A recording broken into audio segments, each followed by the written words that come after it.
The 80s hit movie about a beauty shop in Louisiana owned by TrueV, and the tragedies of all of her clients became a favorite film for so many. And now you can see the theatrical production of Steel Magnolias as it takes the stage at TheatreWorks Silicon Valley. And joining us now is one of the actors of the play, Jasmine Milan Williams, who takes the role of Shelby. Jasmine, thank you so much for joining us. Thank you for having me. Yes, of course. I'm so excited to talk about Steel Magnolias and your work with it. So for anyone who doesn't know, give an overview of what the play is about. The play is about 6 women in this moment in life where they're just all going through different changes. It's such a beautiful piece because everybody has like a scope of their change, you know? So there's no main character. It's like everybody's life is changing in this one point, but TrueV's is like this safe haven. And all these women just come here to enjoy each other and to be around each other and just support each other in these new life changes. Yes, and so this was adapted into a movie, which people are probably familiar about. If you don't know the play, you might know the movie, Steel Magnolias. Julia Roberts played your character. Why do you think it was so successful? What about this theater script and movie was, you know, relatable to people? I think it was the relationship of the women. You know, we've gone, as a cast, we've talked about this in so much because you really dive into the script when you're in it because you want to bring truth to the story and that it's also a true story. So these women actually existed.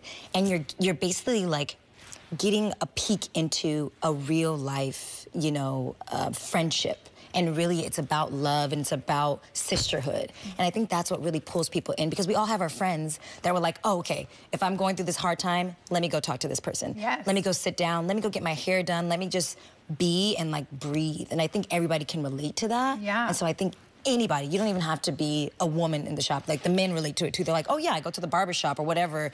Anybody can relate to this story because it's about friendship and family and love. Yes, absolutely. I want to talk a little bit about your character, Shelby, and kind of, you know, what did it mean to you to be able to step into this role? Oh my gosh, she is not too far off from who I am in real life, you know? So it was really beautiful because every character that I get to play and tell their story, I'm honored because I learned something about myself. And Shelby is like passionate. She's like, I'm doing what I want to do and I'm gonna get it done, you know? And so I take that into my real life. And so just stepping into her shoes, I'm like, okay, yeah, whatever. If I want to do it, I'm gonna do it, you know? So I love that. She's beautiful. How would you say that you are similar to her or maybe a little bit different also? We are both empathic people. She's a carer. She takes care of her family. She's a lover. I'm that way. I love so much and so big. And she's just a ball of light and sunshine. And she is based, I don't know if you know, it's a true story. So she is based on the playwright's sister, Susan Harley. And, you know, anytime I go on stage, I always remember that I'm playing somebody real. And so to bring her essence, like that it's a memorial piece, that her brother wrote this about her, you know? So I'm just like, oh. That is really cool because I don't think a lot of people did know that this was a true story. So that definitely adds an element of, you know, wanting to do it right and wanting to do the character justice. Absolutely. And I love that. So let's talk about some of the other characters and, you know, how they tie in and kind of what you love about them and your co-stars. I love everybody. The cast is so, Elizabeth Carter is a director who casted it, and they just casted it so well.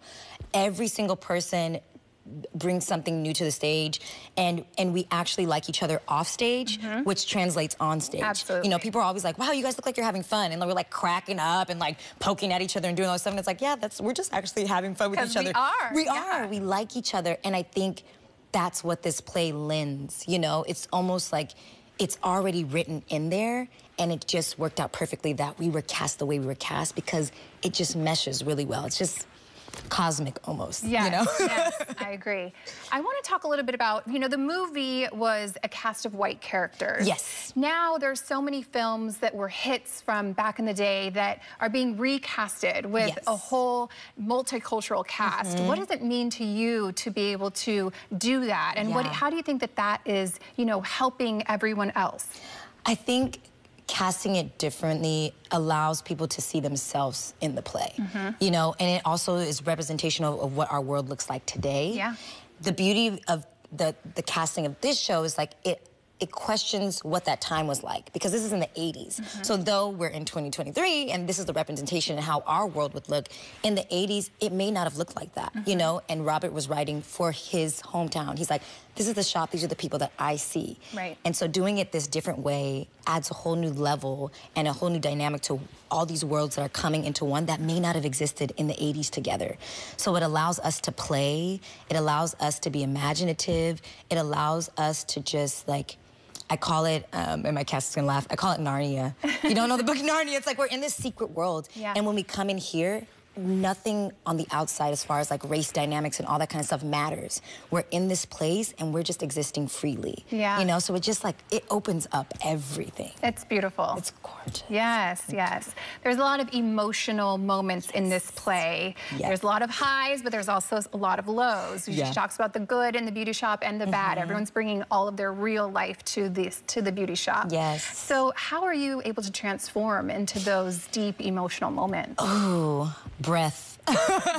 You know, breathing and going back to knowing that this is a reality for people and really wanting to represent a culture and this and represent the emotions properly, not to like play it fake, you know? And it's like if the tears don't come, if there's a tear part, then use anger, or like what are you actually feeling in the emotions? You don't have to push anything that's not there. Yeah. You know, and it's important. I love And that. people, I think the audience is the last part that you need in theater, because you're like, I don't know how people are gonna react. And so once we fill out the audience, it changes every night. Yeah. Yeah. Yeah, I love that. And I love that you can just really be real in Yes. the moment and you're not trying to fake anything. No. So if it's not coming, you're not gonna force it. Yeah, it's like, however it comes out, that's the day it came out, you know? Yeah, yeah. Well, speaking of the audience, we need the audience to come see it. How can they come? How long is it playing through? It will play, this is our last weekend. We will run Wednesday through Sunday. We have 2 shows on Wednesday, a matinee and an evening show. And then Thursday through Friday, we have 2 evening. Saturday, 2 shows. And then on Sunday, we just have 1 matinee. Okay. Yeah, and you can find it on TheatreWorks.com. TheatreWorks, I think it's maybe TheatreWorks.org. We'll have your But link on their website. Okay, good. Yeah, yeah, yeah. So don't worry. Okay. Yeah. But So it's the see final. it. It's the final weekend. chances. Yeah, final week to come and see it. Yeah, I know that and it's it's gonna be a great play. beautiful, beautiful piece. Everybody is absolutely amazing. We've been getting really great feedback on it, so. Lovely. Well, Jasmine, thank you so much for joining us here. Yay. To see Steel Magnolias for yourself, we'll have links to get tickets on our website at liveinthebay.tv. Coming up, the temps are rising, and that means it's time to consider our 4-legged friends and their safety. We have expert tips to help you, your pets, beat the heat. And as we head to break, you can still answer our question of the day. Just scan that QR code. Today we are asking, what was your favorite binge-worthy series? Let us know now, and your answer could be read a little bit later in the show. But don't go anywhere. Live in the Bay, we'll be right back.